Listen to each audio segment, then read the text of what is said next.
Baik, Assalamualaikum warahmatullahi wabarakatuh. Dan selamat berjumpa kembali di video pembelajaran tentang mata kuliah pengantar teknologi informasi. Ya, pada video kali ini kita akan membahas yaitu software atau piranti lunak. Nah, yang dimaksud dengan piranti lunak tersendiri adalah singkatnya dia merupakan sebuah instruksi elektronik yang memiliki tujuan tertentu. Misalkan ketika kita ingin menulis laporan, maka kita akan mengetikkan tombol di keyboard, kemudian huruf-huruf itu muncul di layar, lalu kita simpan, dan setelah itu dia akan, misalkan kita cetak melalui mesin pencetak atau printer. Oke, kita langsung mulai untuk nanti ya. Dalam video ini kita akan membahas 6 dari jenis aplikasi. Ya, nanti dari 6 ini mereka juga punya beberapa sub lagi ya, atau beberapa bagian lagi, dan nanti akan juga disertakan beberapa contoh perangkat lunak yang bisa Anda gunakan dalam kehidupan sehari-hari. Nah, tentunya kalau kita lihat dari jumlah perangkat lunak sangat banyak sekali ya, hampir tidak terhitung. Namun yang akan dijadikan contoh di sini hanya yang secara umum yang banyak digunakan dalam kehidupan kita ya, tentunya ketika nanti ya, khususnya Anda dalam bidang informatika. Ya, mulai dari perangkat lunak aplikasi, kemudian perangkat lunak bisnis, lalu yang multimedia, kemudian untuk perangkat lunak rumahan atau pendidikan, komunikasi, hingga aplikasi web. Ya, tentunya masih ada jenis lain yang berada di luar dari yang kita bahas pada video kali ini. Baik, kita mulai dari perangkat lunak aplikasi. Nah, kalau kita lihat dari kata dasar aplikasi, ya tentunya kita bisa dengan singkat menjelaskan bahwa perangkat lunak aplikasi ini tugasnya untuk membantu kita, misalkan membuat surat, laporan, dokumen, membuat desain grafis, dan sebagainya.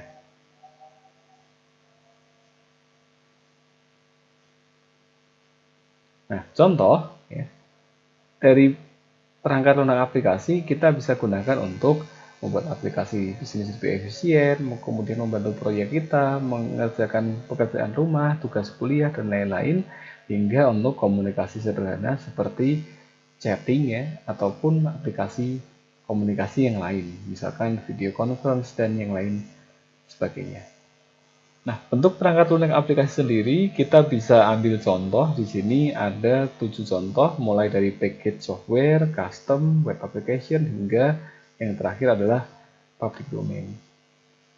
Nah, apa itu? Oke, mari kita berkenalan dengan beberapa contoh aplikasi. Nah, contoh di sini kita mengenal yaitu package software. Biasanya dijual dalam satu paket yang berisi beberapa software. Misalkan yang sering kita jumpai adalah contoh di sini Microsoft Office. Nah, yang paling sering digunakan ya, hampir semuanya pasti pernah menggunakan Microsoft Word untuk menulis laporan yang sifatnya naskah, atau Microsoft Excel untuk menuliskan yang bersifatnya tabel, atau yang saat ini saya gunakan untuk menjelaskan materi yaitu Microsoft PowerPoint. Kalau kita lihat di sini memang contoh package software ini yang paling banyak digunakan saat ini adalah Microsoft Office, misalkan untuk kita menulis laporan. Kita bisa lihat di sini ada contoh di sini yang biasa kita pakai Office Word, kemudian ada PowerPoint hingga Microsoft Excel. Nah, untuk PowerPoint sendiri yang sebagai media pembelajaran yang saat ini saya pakai ya, biasa digunakan untuk mempresentasikan isi dari sebuah materi secara singkat. Makanya disebutnya sebagai PowerPoint karena dia hanya menjelaskan beberapa poin-poin utama ya, atau pokok-pokok materi, kemudian setelahnya saya seperti ini menjelaskan konten secara lebih jelas atau lebih rinci lagi. Kemudian ada juga yang disebut sebagai custom software.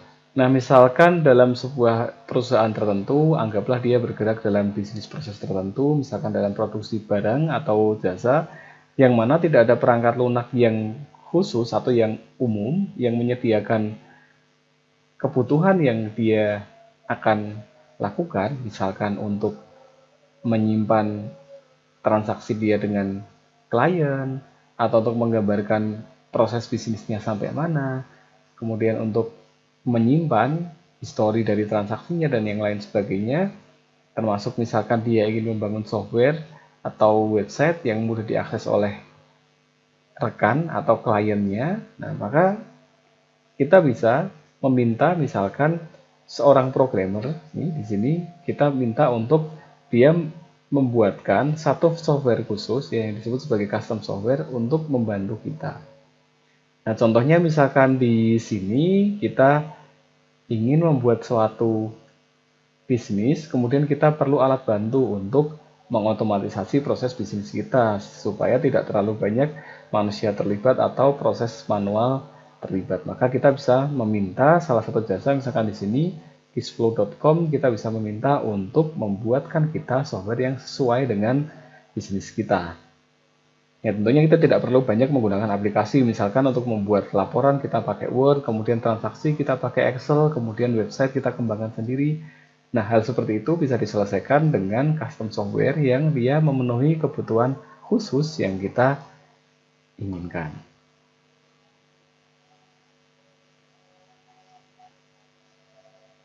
Baik, kita lanjutkan. Selanjutnya setelah custom software, kita mengenal juga salah satu yang namanya web application. Misalkan di sini kita bertujuan untuk mengirimkan email, kemudian pengolahan kata. Contoh di sini kita yang sering pakai, misalkan Gmail ya. Contoh juga di Udinus, kita berada di bawah Gmail untuk email Udinus. Kemudian ada juga pengolah kata, misalkan Google Docs, kemudian program permainan dan yang lain sebagainya. Nah, seperti contoh ketika kita ingin menuliskan sebuah email, maka kita bisa langsung gunakan aplikasi web seperti ini ya. Kemudian kita tuliskan tujuan kita, lalu isinya apa, dan seterusnya. Ya, meskipun memang ada beberapa contoh aplikasi untuk berkirim email, misalkan yang berada dalam paket software Microsoft Office tadi, kita kenal dengan nama Microsoft Outlook. Yang di situ kita bisa menuliskan email, kemudian mengirimkannya seperti biasanya ketika kita berurusan dengan surat elektronik atau email.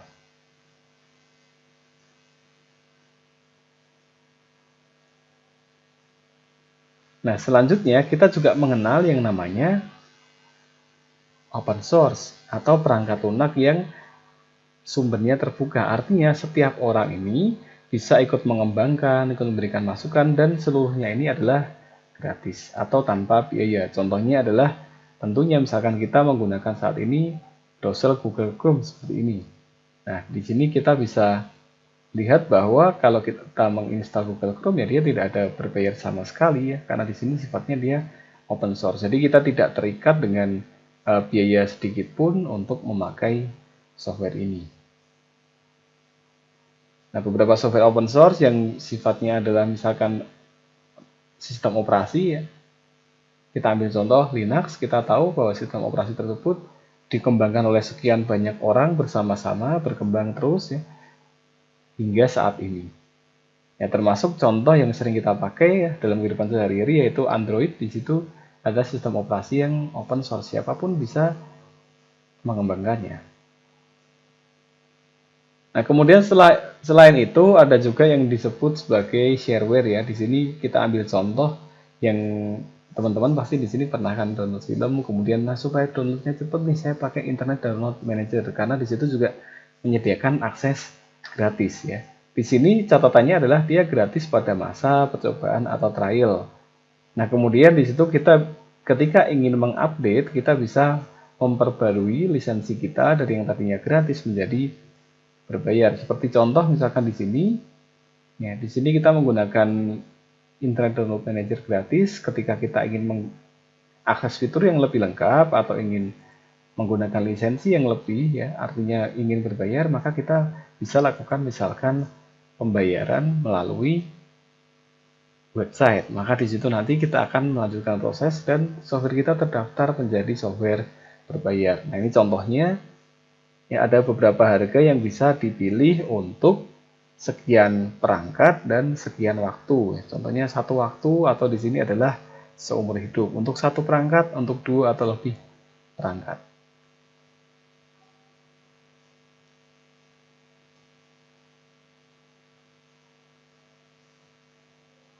Oke, sampai di sini kita akan lanjutkan. Nah, lalu bagaimana kalau misalkan kita tanyakan nih, kita ingat kembali, apakah Microsoft Office ini sebuah shareware? Ya, coba dijawab dengan singkat. Ya, tentunya dia berada bukan pada perangkat shareware, karena ketika kita ingin menginstall atau memasang Office, ya, tentunya kita memerlukan biaya tertentu agar bisa mengakses fitur-fitur yang ditawarkan di program tersebut. Kemudian selain itu ada juga yang disebut sebagai freeware, ya. Di sini juga hampir mirip dengan yang sebelumnya. Dia menyediakan versi gratis, ya, namun beberapa dia menyediakan versi untuk yang berbayar. Misalkan contoh di sini kita kenal misalkan salah satu aplikasi yaitu Adobe Acrobat Reader. Di sini kita bisa mengetahui, ya, Adobe Acrobat Reader di sini dia sifatnya gratis, tetapi ketika ingin mengupgrade ke Pro, contoh di sini ingin mengupgrade ke jenis Pro, maka kita bisa coba dulu dengan 7 hari trial. Setelah itu, setelah selesai, maka kita tinggal bayar software ini untuk mendapatkan fitur yang lebih banyak lagi. Ya, contoh lain, ya, misalkan di sini kita tahu salah satu antivirus di sini dia menyediakan juga yang gratis, ya. Ada yang free, kemudian ada juga yang paid atau berbayar. Tentunya ketika paid ini dia mendapatkan fitur yang lebih banyak juga dibandingkan dengan yang versi gratis. Lalu ada juga perangkat lunak yang dia sama sekali tanpa hak cipta, ya, contohnya seperti SQLite ini. SQLite ini yang digunakan untuk mengelola misalkan sebuah database. Ya, jadi pengguna ini dapat menyalin menggunakannya atau mengarahkan, mendistribusikan ke pengguna lain secara penuh gratis, ya.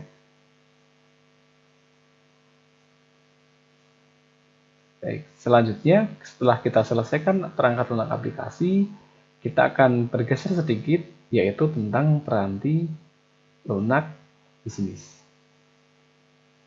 Nah, ketika misalkan kita nanti belajar informatika lebih jauh, ya, di tengah tahun kita belajar, maka kita akan mengenal salah satu aplikasi untuk mengolah database atau data-data dalam jumlah yang banyak yang dikumpulkan pada satu media penyimpanan.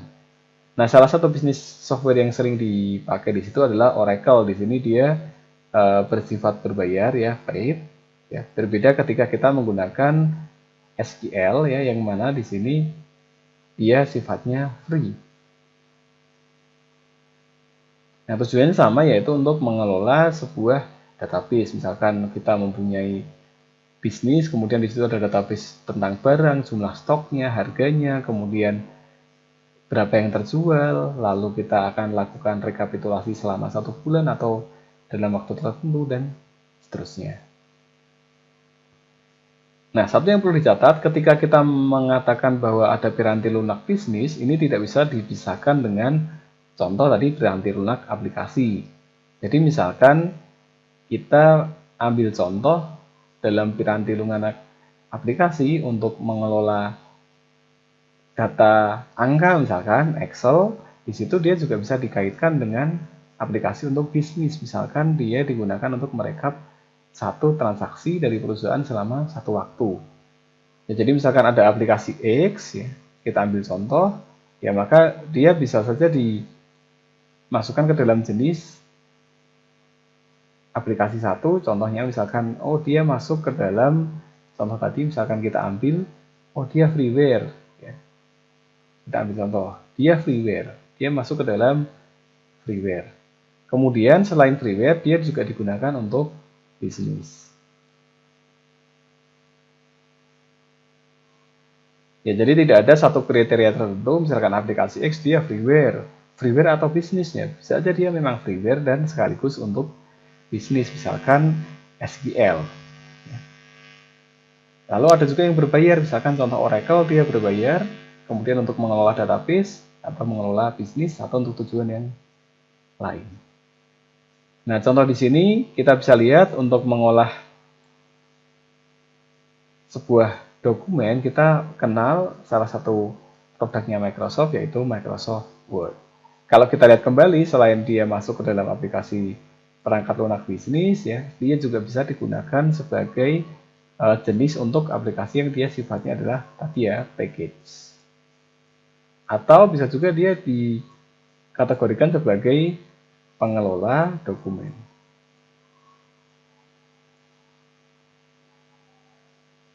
Nah, contohnya di sini yaitu Microsoft Word yang saya kira kita semua sudah pernah setidaknya melihat software ini. Tujuannya untuk membuat surat, laporan, proposal, nanti ada membuat skripsi, laporan akhir, dan seterusnya.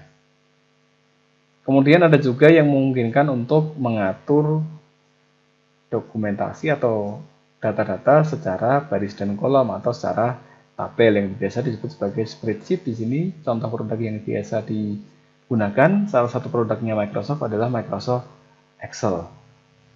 Nah, lebih seringnya digunakan untuk merekap sesuatu yang bersifat tabel atau matriks. Nah, angka-angka tadi yang misalkan kita olah, kemudian kita bisa visualisasikan dengan Microsoft Excel. Seperti ini dia muncul grafik visual sehingga lebih mudah untuk dipahami oleh pengguna atau oleh orang yang kita tuju. Nah, selain itu ada juga perangkat yang merupakan tadi, kalau kita lihat kembali untuk bisnis, dia juga bisa masuk ke dalam perangkat lunak yang database. Makanya kembali ke pemahaman awal kita ya, bahwa aplikasi X ya, itu bisa dikategorikan atau dimasukkan ke dalam lebih dari satu jenis. Nah, sehingga dia bisa kita kategorikan misalkan untuk database Oracle dia masuk ke database, untuk bisnis dan dia aplikasi yang berbayar. Contoh. Nah, untuk database contoh di sini yang biasa kita pakai untuk latihan awal adalah Microsoft Access. Di situ kita bisa menentukan yaitu contohnya adalah misalkan NIM, nama kita, kemudian setelah itu tanggal kita masuk, lalu IPK kita, nah bisa kita masukkan ke dalam sebuah database sehingga nanti ketika diperlukan kita bisa lebih mudah untuk mengaksesnya. Nah, ini adalah contohnya, misalkan kita akan membuat satu tabel untuk transaksi barang, maka ada di sini nomor faktur, kemudian ada nomor faktur ya atau nomor penjualan, ada kode barang, nama barangnya, berapa yang dibeli, harga satuannya berapa, lalu totalnya. Satuan dikalikan harga.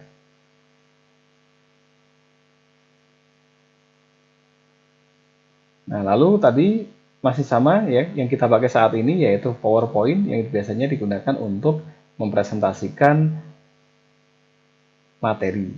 Ya, intinya karena PowerPoint dia hanya berisi sedikit sekali tulisan atau teks, kemudian deskripsi rincinya akan disampaikan ya seperti ketika saat ini saya menjelaskan materi melalui video ini.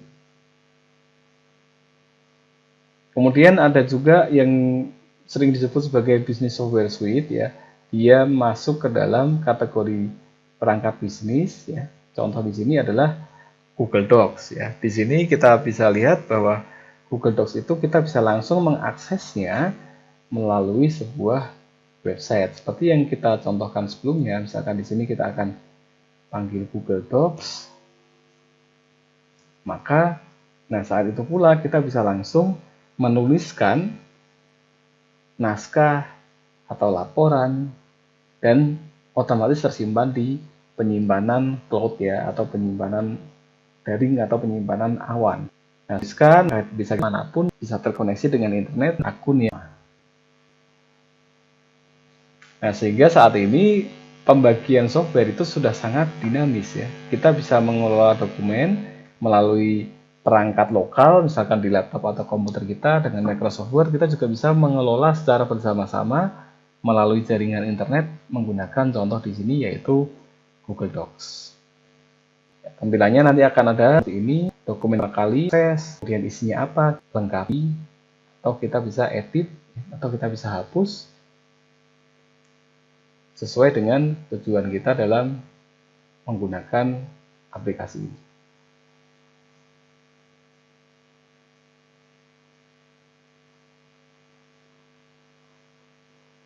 Kemudian selanjutnya ada juga yang disebut sebagai project management software. Ya, ini mirip dengan tools yang tadi kita bahas sebelumnya, yaitu untuk sebuah bisnis proses. Ya. Jadi tujuan utamanya adalah kita akan memvisualisasikan suatu tahapan atau proses dalam misalkan perusahaan kita, atau dalam project, misalkan Anda mengerjakan project software atau aplikasi atau mengerjakan skripsi atau tugas akhir, maka project management software ini bisa membantu kita dalam nanti misalkan kita membuat satu runtutan waktu atau timeline. Di bulan ini saya mulai apa, di bulan berikutnya saya mulai apa, dan seterusnya.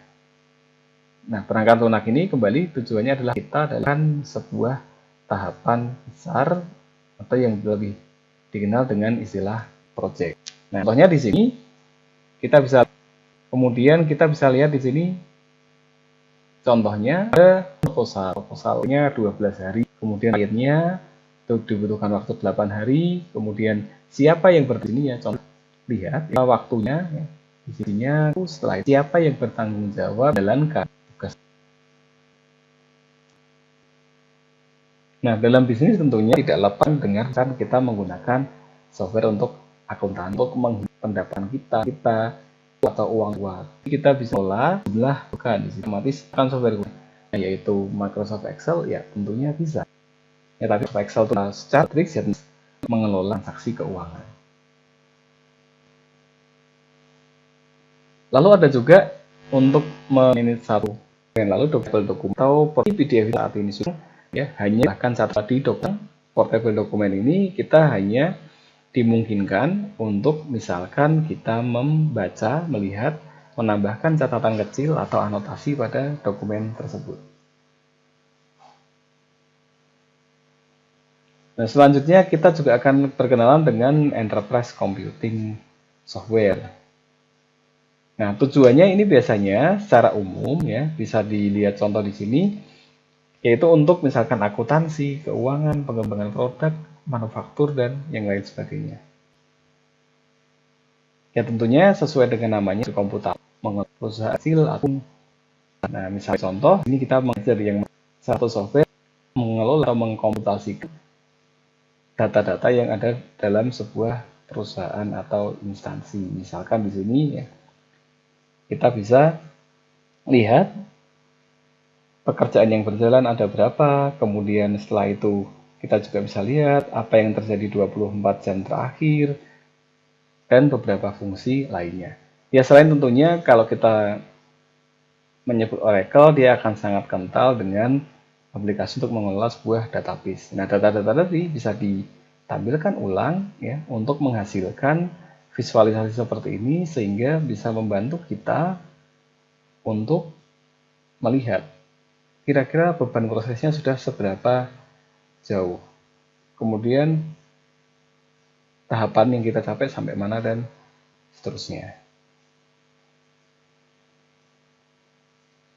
Baik, berikutnya kita juga akan berkenalan dengan piranti lunak grafis dan multimedia ya. Tentunya di sini kita akan sangat dekat misalkan dengan salah satu aplikasi yang saya kira Anda juga sudah banyak menggunakan ya, yaitu Photoshop yang digunakan untuk mengelola atau mengolah atau mengedit dari sebuah foto. Misalkan di sini kita ambil contoh ya, software yang namanya adalah Adobe Photoshop. Nah, di sini kita bisa mengetahui ada beberapa tools ya, mulai dari untuk menyeleksi wilayah, kemudian untuk menambahkan tanda tertentu, menuliskan coretan, menambahkan teks, dan lain-lain. Nah, selain itu kita juga bisa berkenalan dengan beberapa contoh software yang lain, misalkan Adobe Illustrator, kemudian ada Adobe Premiere, After Effects, dan yang lain sebagainya. Nah, software-software ini bisa Anda gunakan untuk nanti membantu kedepannya dalam kehidupan Anda sehari-hari. Contohnya di sini didaftar mulai PHP atau edit design, ada auto, hingga yang terakhir adalah untuk mengautorisasi sebuah halaman web. Ya, di sini bisa menggunakan Dreamweaver, Fireworks, Flash, dan lain-lain. Nah, untuk khusus computer aided design itu memang biasanya umumnya digunakan untuk menggambarkan desain arsitek.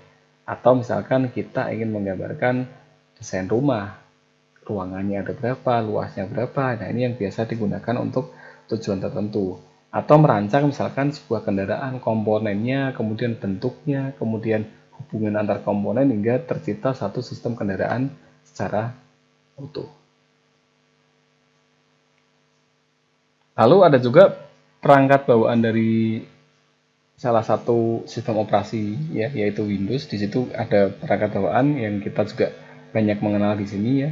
Contohnya Paint ya, kita bisa mencoret-coret, kita bisa meletakkan apapun di sini, kemudian kita coret-coret. Contoh di sini ya, kita akan ambil satu gambar ya, misalkan ketika tampilan saya ini, saya akan tangkap layarnya, print screen atau screenshot ya, atau capture ya, apapun istilahnya, kemudian saya letakkan di dalam Paint. Nah, dia sudah muncul, maka saya bisa lakukan nih, misalkan saya ingin coret-coret, tambahkan apapun, kemudian tambahkan efek dan yang lain sebagainya.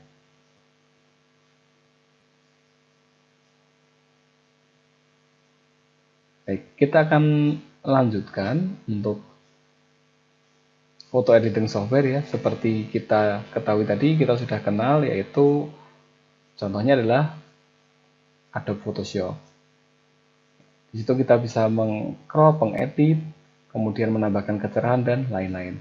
Selain itu juga kalau kita menggunakan Windows, kita juga mempunyai satu tools yaitu Windows Photo Viewer yang sedikit bisa digunakan untuk mengatur efek pada sebuah foto ya, atau gambar digital.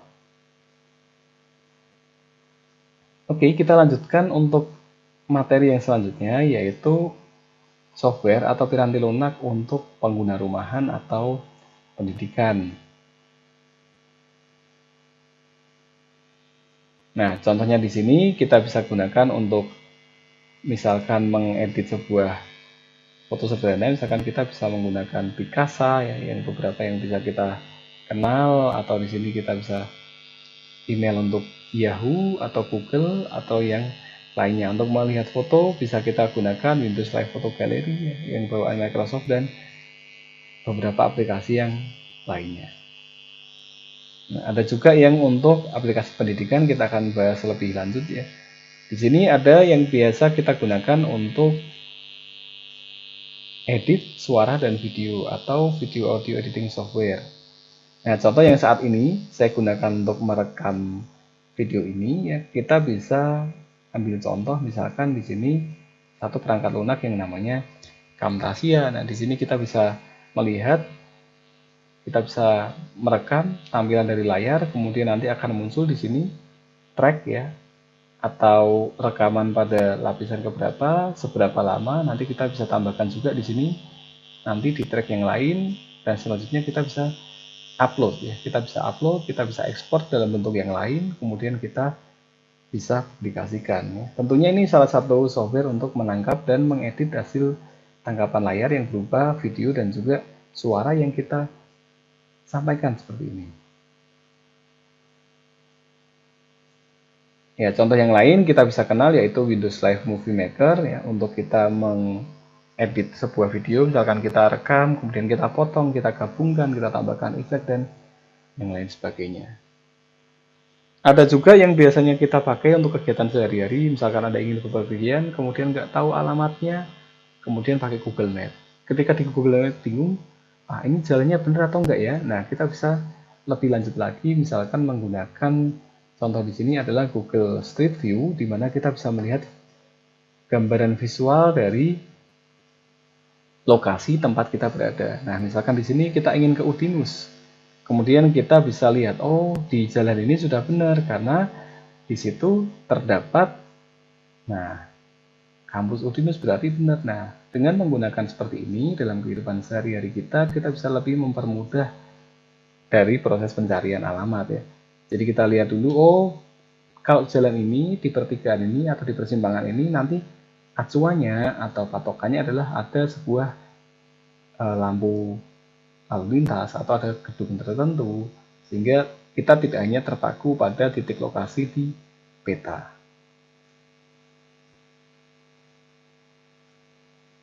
Nah, selain itu kita juga bisa melihat beberapa contoh di sini, yaitu Google Earth. Di sini kita bisa lihat tampilan citra dari ketinggian ya, atau yang biasa disebut sebagai citra satelit ya. Beberapa diambil melalui sebuah perangkat pada ketinggian tertentu, misalkan dengan menggunakan drone, kemudian difoto per segmen lalu digabungkan jadi citra satelit yang berukuran besar. Nah, ada juga yang kemungkinan akan sering Anda pakai, yaitu di sini adalah kamus ya. Kita bisa menggunakan, contoh di sini ada aplikasi yang namanya Encarta Dictionary, atau Anda bisa juga menggunakan, selain itu adalah Google Translate ya. Menggunakan Google Translate Anda bisa langsung mengetahui dalam bahasa ini, kemudian muncul nih bahasa Inggrisnya atau bahasa asingnya apa. Nah, selain itu ya, untuk nanti Anda menjalani perkuliahan ini ya, dimungkinkan juga misalkan khususnya kita sebagai orang IT dalam belajar kita dibantu oleh software untuk edukasi. Nah, contohnya di sini ketika kita menggunakan software aplikasi ya, maka kita bisa lebih mudah dalam memahami satu konsep atau logika atau teori ya, atau misalkan Anda ingin menuliskan kode program atau script, di situ kita bisa lebih mudah karena kita belajar melalui perangkat lunak yang dia mempunyai visualisasi yang lebih baik. Nah, contoh di sini yang biasa kita pakai dalam mengenalkan logika pemrograman adalah studiocode.org. Kita bisa ambil contoh di sini. Nah, ketika kita ingin bermain satu kasus misalkan, nah kita bisa lihat di sini tujuannya dia adalah berlari lurus ke depan. Maka ketika dijalankan perintahnya apa? Apakah maju 100 titik, atau belok kanan 90 derajat, atau belok kiri? Nah, tentunya kita tinggal menambahkan saja di sini. Kita tinggal geser, kemudian nanti kita letakkan ketika dijalankan dia akan maju aja sejauh 100 titik. Nah, ketika kita jalankan, maka dia akan menjalankan instruksi ini ya, kita lihat. Nah, dia akan sesuai dengan instruksi yang kita berikan. Nah, tentunya ini akan membantu kita untuk mengenal atau memahami dari logika pemrograman, karena nanti kita perlu memvisualisasikan kira-kira ketika saya menuliskan kode ini atau logika ini atau algoritma ini hasilnya akan seperti apa.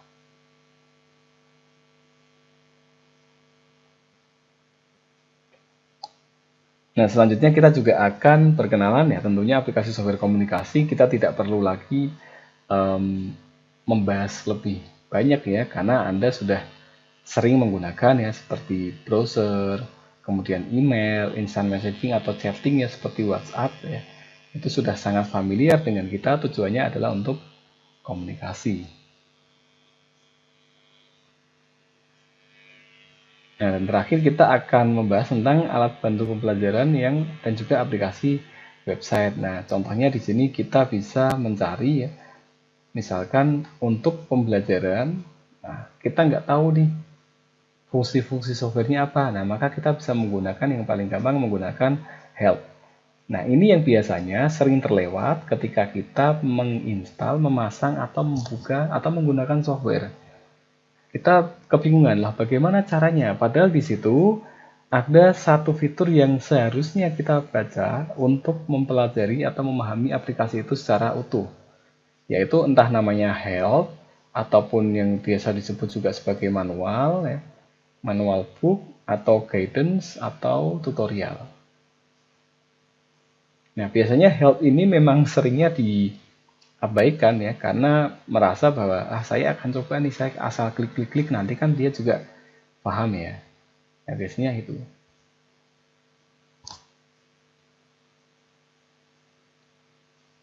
Baik, selanjutnya kita juga akan membahas sedikit ya tentang aplikasi web.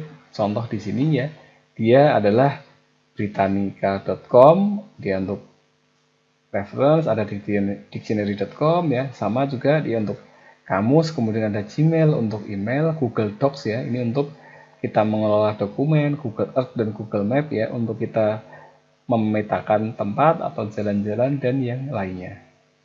Ya, aplikasi yang berbasis web ini tentunya memiliki kelebihan kita tidak perlu memasangnya pada perangkat kita. Kita hanya perlu perangkat, kita perlu browser, kita akses alamatnya, kemudian ketemu. Setelah itu kita jalankan, dan selesai kita bisa langsung menggunakan fungsi dari yang ditawarkan di aplikasi web tersebut. Nah, baik. Sekian kan untuk kita belajar tentang contoh aplikasi software ya. Tentunya kita tidak mungkin untuk membahas semuanya, karena tentunya ada banyak sekali ya, jumlahnya tidak terhitung. Kita hanya membahas contoh yang biasa kita gunakan dalam kehidupan kita sehari-hari. Ya khususnya tadi kita ketika ingin, misalkan ingin belajar, kita ingin jalan-jalan, atau ketika kita ingin mengolah dokumen ya. Hal-hal tersebut yang umumnya kita lakukan sehari-hari yang akan dibahas di sini ya, yang telah dibahas di sini tadi. Nah, untuk memastikan bahwa kita telah memahami materi, nah di sini ada sedikit tugas ya, atau latihan. Nanti Anda bisa cari ya 3 perangkat lunak aplikasi ya di sini selain yang sudah dijelaskan di dalam video ini. Ya, tentunya yang dijelaskan adalah yang saya sebutkan dan saya tampilkan tadi contohnya. Nah, Anda bisa cari 3 saja perangkat ya. Misalkan aplikasi untuk mengelola dokumen selain Microsoft Word dan Google Docs. Kemudian Anda cari untuk aplikasi untuk misalkan mengelola database ya selain Microsoft Access tadi yang sudah dijadikan contoh. Kemudian setelah itu, nah tentunya aplikasi saat ini dia pasti punya kan perusahaan pengembangnya, ada juga alamat webnya. Nah misalkan Anda kembangkan nih, contoh aplikasi X. Sebutkan satu, kemudian sertakan tautannya atau alamat web dari perusahaan atau instansi yang menyediakan X. Misalkan di sini x.com. Nah, contoh. Kemudian setelah itu tambahkan juga ini ya. Contoh screenshotnya Anda bisa tadi ya, tekan tombol print screen, tangkap layar, kemudian tempel. Lalu jelaskan bagaimana fungsinya ya. Apakah dia mempunyai kelebihan atau kekurangan, atau Anda mau ceritakan yang lainnya yang terkait dengan peran perangkat lunak dalam dunia komputer saat ini. Nah, setelah Anda dapatkan ketiganya, Anda sudah sebutkan, kemudian sertakan alamat web dari aplikasi tersebut ya. Yang perlu diingat bukan aplikasi web ya, tetapi adalah website dari aplikasi tersebut. Misalkan tadi kita lihat contoh di sini, Internet Download Manager yang tadi kita ambil ya. Internet Download Manager kan dia aplikasi yang dikembangkan oleh, nah siapa perusahaannya, Anda bisa arahkan ke sini. Saya ingin menjelaskan Internet Download Manager, kemudian ya setelah itu Anda tuliskan sumber web di mana, kemudian tangkap layarnya, contoh aplikasinya, Anda screenshot, Anda tempelkan, lalu jelaskan perannya. Setelah selesai, maka tuliskan jawaban Anda dengan kasih Microsoft. Anda tuliskan deskripsinya, kemudian itu alamatnya, tambahkan juga ya, tangkapan layar atau capture contoh aplikasi, tampilan aplikasinya. Setelah itu jelaskan perannya, simpan di Microsoft Word, lalu kirimkan melalui kulino.dimus.ac.id. Ya, nanti di pertemuan kita yang ketiga ini akan ada tempat khusus untuk Anda mengupload tugas atau assignment. Ya, baik, sekian untuk video kali ini ya, yang membahas materi tentang contoh software-software yang umum digunakan dalam kehidupan kita sehari-hari. Ya, mulai dari yang dia sifatnya paket sampai yang tadi terakhir yang berbasisnya adalah web. Nah, sampai di sini terima kasih dan wassalamualaikum.